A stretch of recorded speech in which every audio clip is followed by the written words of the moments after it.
¿Cómo estamos? ¿Bendecidos? Amén. Qué bueno es poder estar aquí, como bien lo decía. Vamos a orar, ¿sí? Señor, gracias porque tú eres bueno, gracias porque tú eres fiel, por tu bondad, por tu amor, por tu misericordia. Gracias porque hoy podemos decir, Ebenezer, hasta aquí nos ayudó el Señor. Gracias porque tú nos has sostenido, porque tú has extendido tu mano y tu brazo no se ha cortado para traer salvación, para traer bendición. Gracias por guardarnos, porque ciertamente tu bien, tu misericordia, tu bondad nos siguen día a día. Y prueba de ello es que hoy estemos aquí, Señor. Te pedimos, Dios amado, que nos sigas hablando a través de tu palabra que es viva, tu palabra que es eficaz, tu palabra que es útil para enseñarnos, para redarguirnos, para corregirnos, para instruirnos en justicia, a fin de que cada uno seamos perfectos, enteramente preparados para toda buena obra, Señor. Gracias porque tu obra en nosotros se continúa perfeccionando día a día, y tu objetivo con cada uno de nosotros es que lleguemos a la estatura del varón perfecto, a la estatura de la plenitud de tu Hijo amado Jesucristo, nuestro Señor y Salvador. Amén. Amén. Gloria a Dios. Voy a pedirte que me acompañes al primer libro de Reyes, capítulo 17. Primer libro de Reyes, capítulo 17.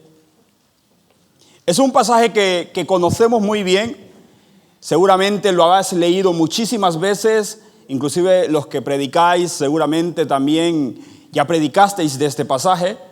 Primer libro de Reyes, capítulo 17. El libro de Reyes es un libro donde relata el surgimiento del reino de Israel, y para algunos historiadores, para los estudiosos, es la época donde posiblemente el pueblo de Israel ocupó el más alto nivel de elevación, de impulso, de avance, de conquista, y también de la altura donde llegaron también viene el declive. Tristemente, porque el pueblo de Israel se divide y muchos van por un lado, otros van por otro. Hay diferencias entre ellos en esa época, pero a partir del capítulo 17 como que la atención no se centra tanto en el cambio de gobierno, cambio de reyes, sino que se comienza a centrar la atención en los portadores de la palabra de Dios, en los profetas.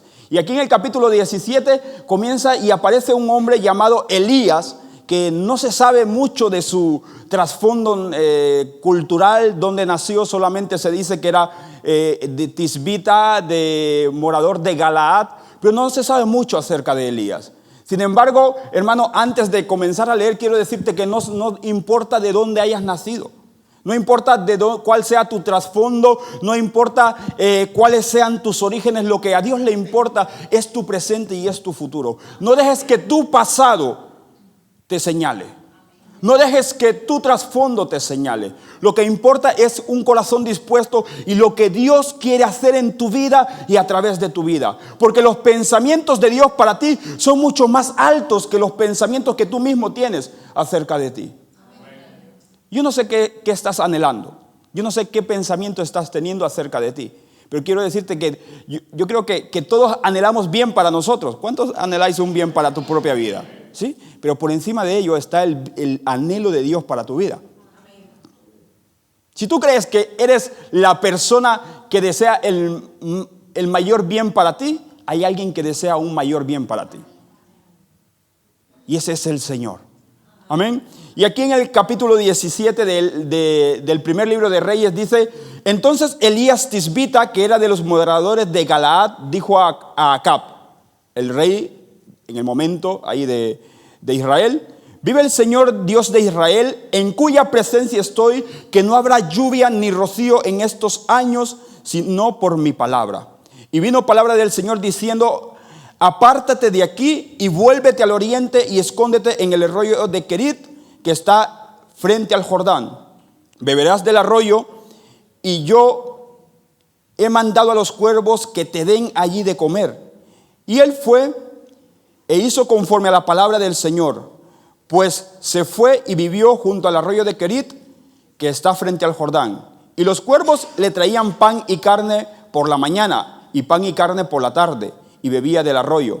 Pasado algunos días, se secó el arroyo porque no había llovido sobre la tierra. ¿Sí?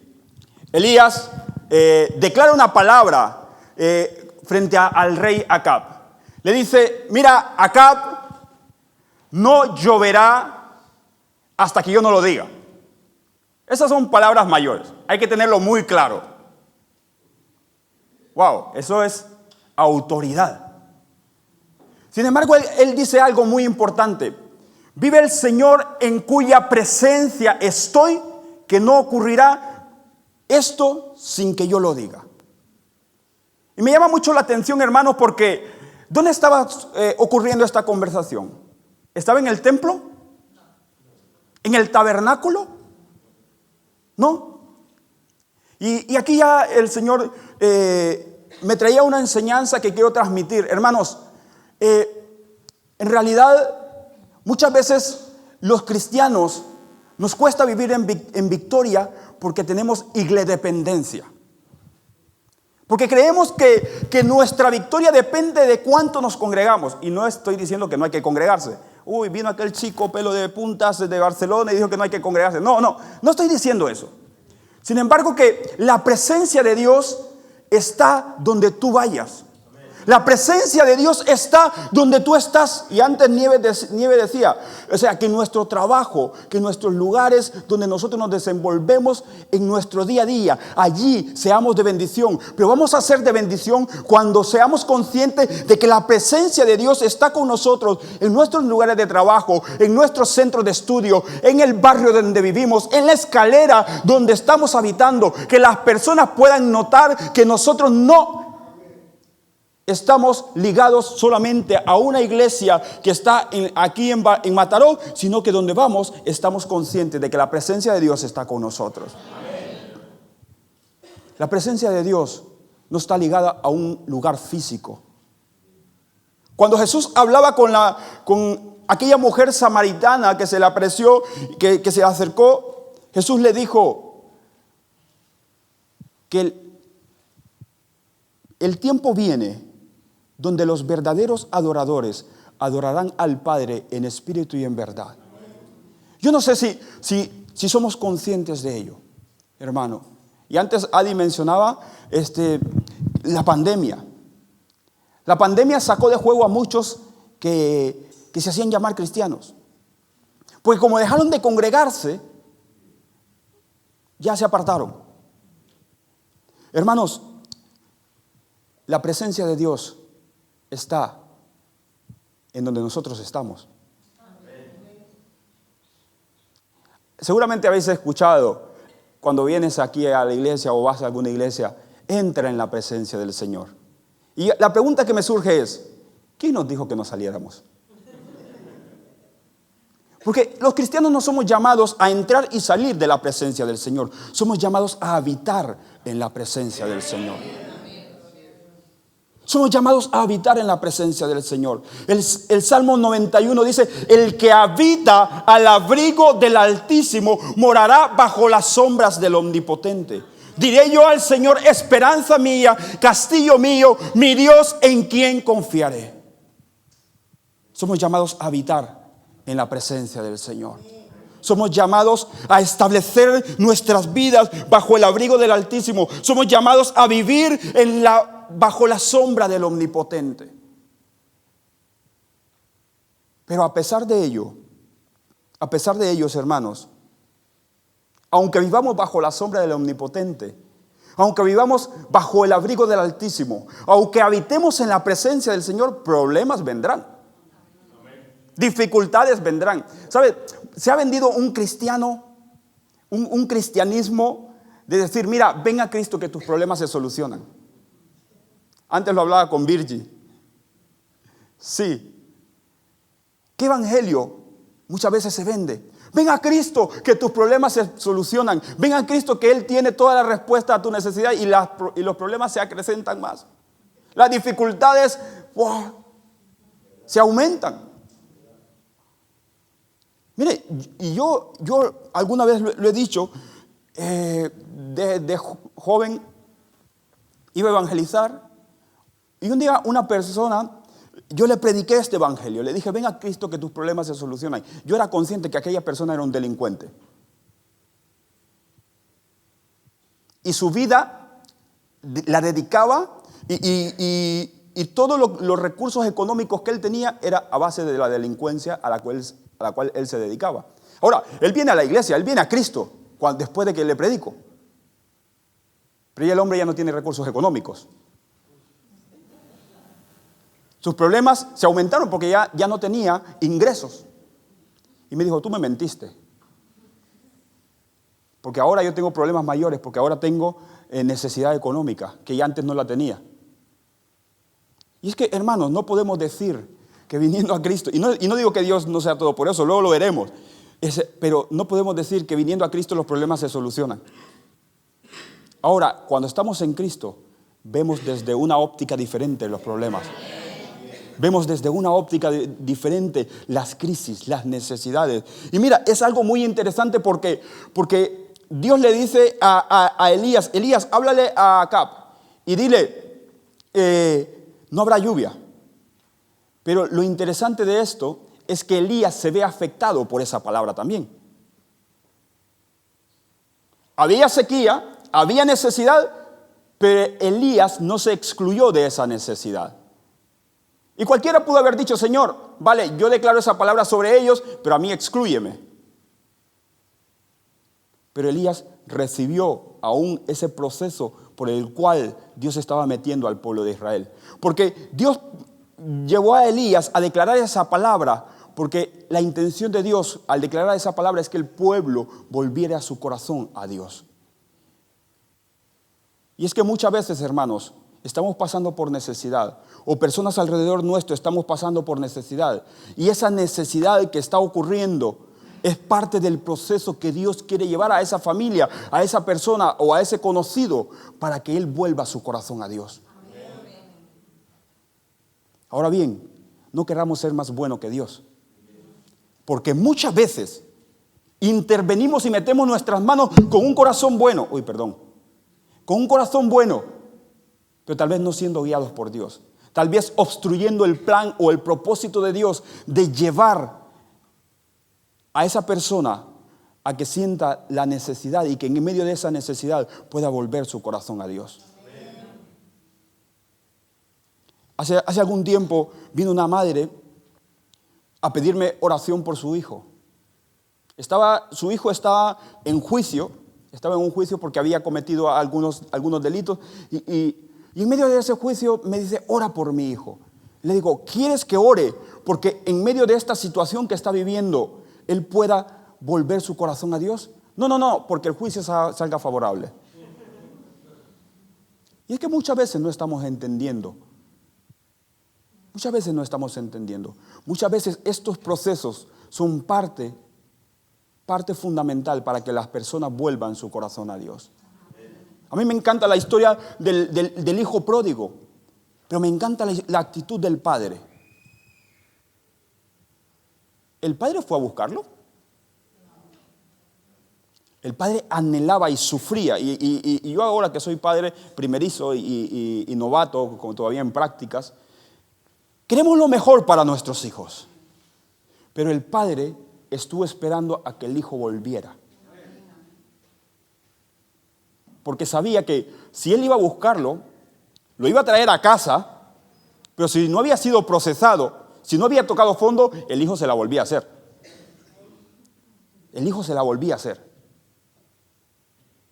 No metamos nuestra mano cuando Dios está procesando a alguien. Si Dios no nos dice que hagamos algo. Si Dios nos dice, oye, interviene, oye, haz esto, hazlo. Pero si no te lo dice, espera. Espera, porque si esa persona toca fondo, vendrá y disfrutará y se sentará a la mesa y vendrá a barrer el templo y no lo sacarás de aquí. Adi, tendrás que echarlos porque decía, oye, pero es que es eso, hermanos. Elías estaba dentro del proceso y Elías entendía que Dios también estaba tratando con su corazón. Dios estaba tratando con su corazón. Había un plan de salvación para el pueblo de Israel. Pero Dios le dice a Elías, Elías, aunque tú estás en este proceso, yo te mando y vete al arroyo de Querit, que está frente al Jordán. Y me llama mucho la atención porque está el Jordán y está el arroyo de Querit. Y aquí hay otra enseñanza, hermanos. No despreciemos las pequeñas cosas. Porque Elías pudo haberle dicho, Señor, pero ¿por qué no me mandas al Jordán? Que el Jordán puede tener más agua que un arroyito. Y muchas veces podemos estar despreciando esas pequeñas cosas. Esas pequeñas cosas que Dios usa para bendecirnos y para proveernos. Ayer, Isaac, ¿dónde está Isaac? Isaac conversaba con Anca y le decía, son muchos. Son muchos. Cuando veía a los jóvenes de aquí de Villa Piscina. Pero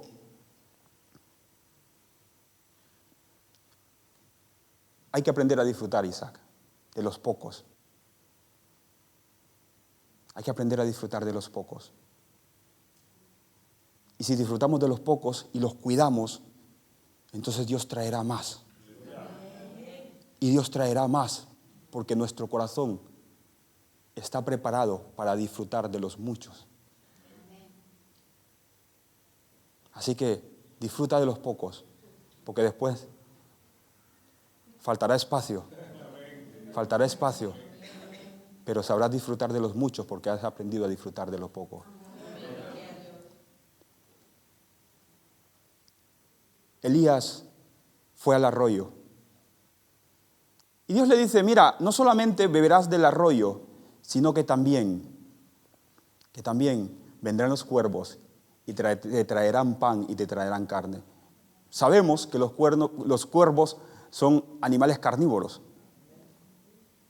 Son animales que ven carne, ven carroña, se lo comen y demás. Aquí ya hay un milagro de provisión. Dios les cerró el apetito a estos animales. Porque cuando Dios quiere bendecir, bendice. Cuando Dios quiere prosperar, prospera. Cuando Dios quiere abrir puertas, abre puertas, hermanos. Y utilizará lo menos que tú esperas, moviendo su mano poderosa para poder bendecir a aquellos que han obedecido su voz. Dice que los cuervos venían por la mañana y venían por la tarde y alimentaban a Elías. ¿De dónde encontraron ese pan? ¿De dónde encontraron esa carne? No lo sé. Pero Dios sí sabe que... Y es que muchas veces, Señor, ¿de dónde va a proveer? ¿De dónde le vas a traer carne y pan a los cuervos? Señor, ¿pero cómo va a ocurrir esto? Señor, ¿pero cómo va a ser esto? No lo sé. Muchas veces queremos buscar la explicación a lo que Dios está declarando. Muchas veces queremos tener la lógica y muchas veces cuando comenzamos a creer en Dios, la lógica es rota. Y es importante, hermanos. Es importante. Y yo a los jóvenes en Barcelona les digo, oye, se vale pensar. Porque el ser cristiano y el tener fe no es un suicidio mental. Y soy constante en repetirles, chicos, se vale pensar, pero muchas veces la lógica intelectual es rota por el poder de Dios. Y los cuervos venían, pero ¿qué ocurre? El arroyo se seca. El arroyo se seca. Y Señor, pero tú me dijiste que aquí iba a haber bendición. Tú me dijiste que aquí había la provisión.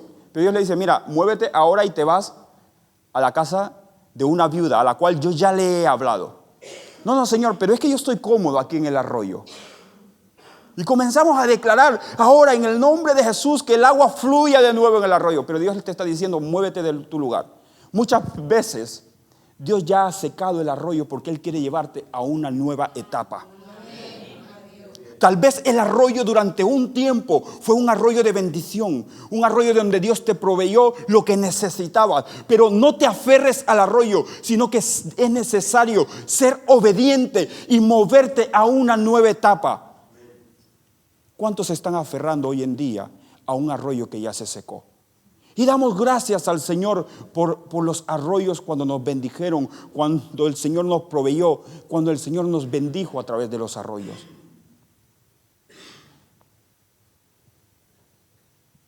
Pero ¿cuántas veces hay personas que se quedan estancadas, muriéndose y secándose espiritualmente, porque siguen recordando cómo Dios les usaba allá en su país, cómo Dios les usaba en otros tiempos, cómo Dios les proveía y Dios les bendecía en una etapa pasada? Pero Dios te está diciendo, mira, se ha secado el arroyo porque yo quiero que des pasos de fe y te muevas a una nueva etapa. ¿En qué etapa estás? ¿En la etapa de moverte de estación? ¿De cambiar y de obedecer a la voluntad de Dios? ¿O te estás aferrando al arroyo que ya se secó? ¿O te estás aferrando a esa etapa que fue buena, pero que ya, en la cual ya no hay agua?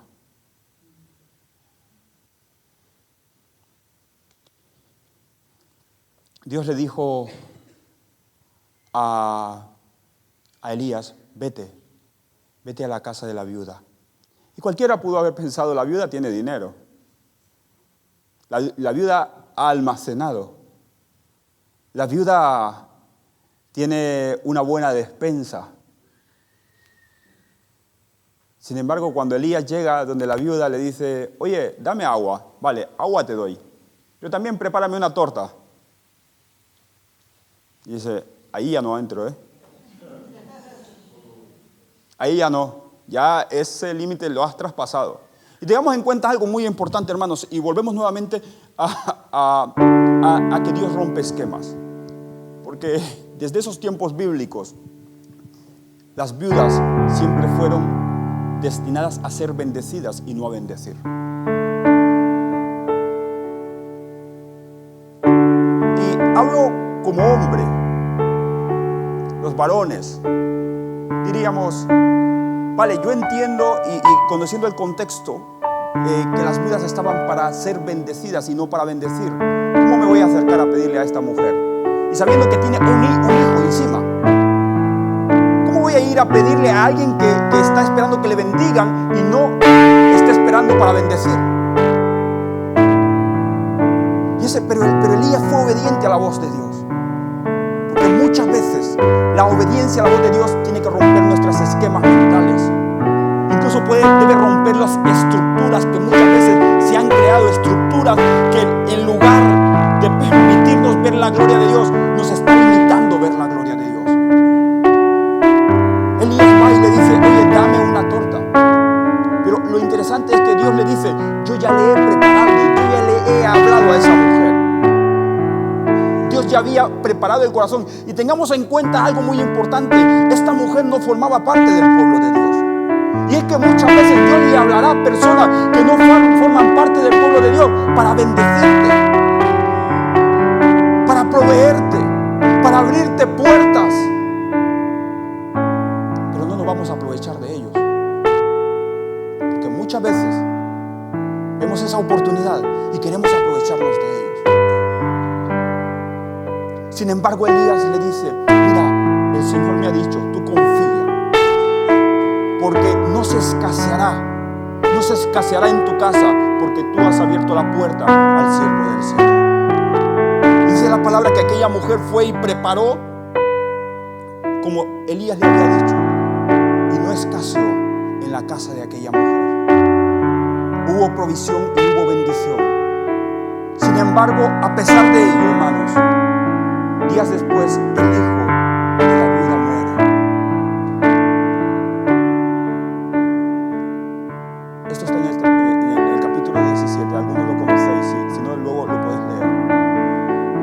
El hijo de la viuda muere. Esa mujer ya estaba desamparada. Porque si el marido no estaba, su descendencia podía bendecirle. Pero si su hijo ya faltaba, esa mujer estaba por completo desamparada. Ya no tenía esperanza. Su única esperanza había muerto. Pero dice la palabra, y para ya ir resumiendo, Dios usó a Elías para que su hijo volviera a la vida. Y entonces aquella mujer dijo: ahora veo y creo que tú eres un siervo de Dios. Y antes decía, Dios usará personas que no son del pueblo de Dios para bendecirnos. Pero cuán importante es que por nuestro testimonio podamos ser instrumentos para que esas personas reconozcan al Dios Todopoderoso. ¿Te has detenido a pensar por un momento por qué estás trabajando con esa persona que es atea? ¿Por qué estás trabajando con ese grupo de personas que en medio de sus palabras están blasfemando? Y muchas veces la típica es: necesito que ores por mí porque quiero cambiar de trabajo, porque el ambiente en el cual estoy son personas que no conocen del Señor. ¡Ay! Pues es por eso que el Señor te ha metido ahí. Es por eso que el Señor te ha metido ahí. Porque tú seas luz, para que tú, por medio de ti, otros puedan ver la gloria del Señor, puedan ver testimonio del Dios vivo a través de ti. Que a pesar de que estés lleno de personas a tu alrededor que están blasfemando, que están hablando cosas que no deben hablar, tú permaneces firme y puedan decir: ¿por qué eres diferente? Y puedan ver la gloria de Dios a través de ti. Aquella mujer no formaba parte del pueblo del Señor, pero ahí, en medio de aquel milagro, dice la palabra que pudo reconocer al Dios Todopoderoso. Tal vez de tu familia eres la única o eres el único que conoce al Señor. Y muchas veces me alejo de mi familia, me alejo de mi entorno de amigos. ¿Por qué? Porque todos son mundanos. Decimos la palabra mundano. No sé de dónde sacamos la palabra mundano, pero todos son mundanos. No está en la Biblia,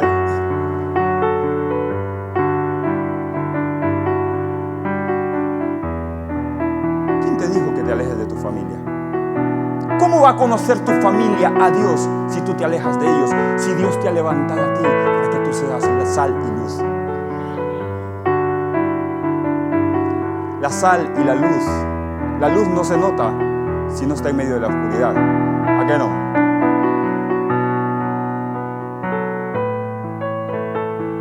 La sal no se nota si no la pones en medio de una comida que está insípida.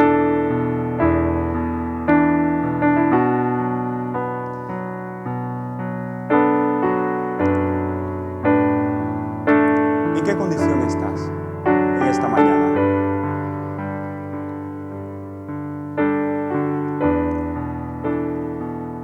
Tal vez estás en una situación donde has vivido de temporadas en temporadas, pero no has entendido que Dios te ha movido a una nueva y algo diferente que Él tiene para ti, a una nueva temporada y algo grande que el Señor tiene para tu vida. Y vives aferrado al pasado, vives recordando lo que fue bueno, pero ya pasó. El Señor no se equivoca. El Señor no se equivoca. Nos equivocamos nosotros muchas veces, pero Dios no se equivoca. Te voy a invitar que cierres tus ojos, si deseas, por un momento.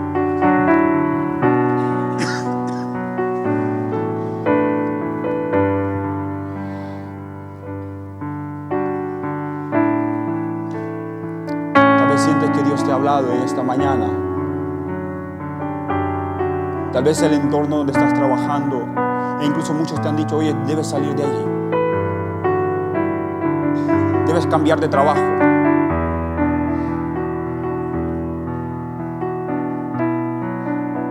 Tal vez vives aferrada a un arroyo que ya se secó.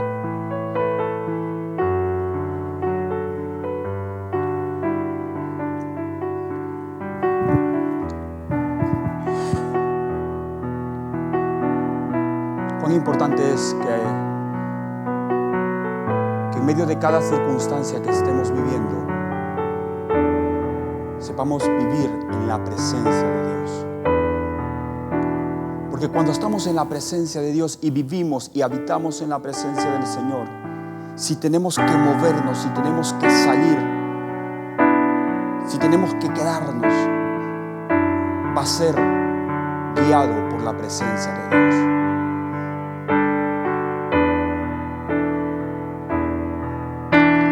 Señor Dios de gloria, tú eres el Dios que cuidas de tu pueblo, que tienes cuidado de cada uno de nosotros, Señor. No te olvidas de tus hijos. No te olvidas de aquellos que habitan en tu presencia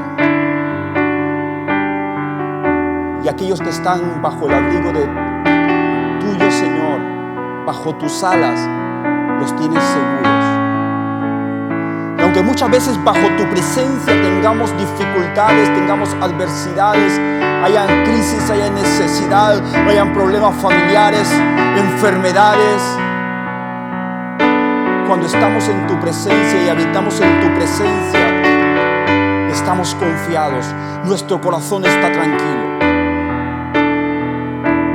Vemos el ejemplo del profeta Elías, tu siervo, que en medio de la palabra que tú le llevaste a declarar, se vio afectado por la crisis, se vio afectado por la necesidad, pero aún allí, Señor mi Dios, Él fue obediente a lo que tú le estabas hablando.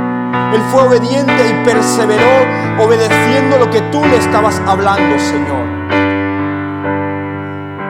Ayúdanos, Dios bendito, a ser obedientes y aún, Señor amado, a poder, Señor, ser valientes, rompiendo los esquemas que muchas veces se han levantado en nuestra mente, los paradigmas que se han levantado en nuestros corazones. Paradigmas, Señor amado, que muchas veces están limitando poder ver tu gloria, poder ver tu obrar, poder ver tu mover, Señor, poder ver tus milagros. Ayúdanos a entender, Dios bendito, que si tú nos llevas a un lugar es porque nos quieres usar para traer salvación, para traer bendición, para traer vida, para traer esperanza, Señor. Que si tú has levantado esta casa en esta ciudad, Señor, es porque a través de esta casa, Señor bendito, tú quieres traer salvación a Mataró. Tú te quieres traer bendición a Mataró, Señor.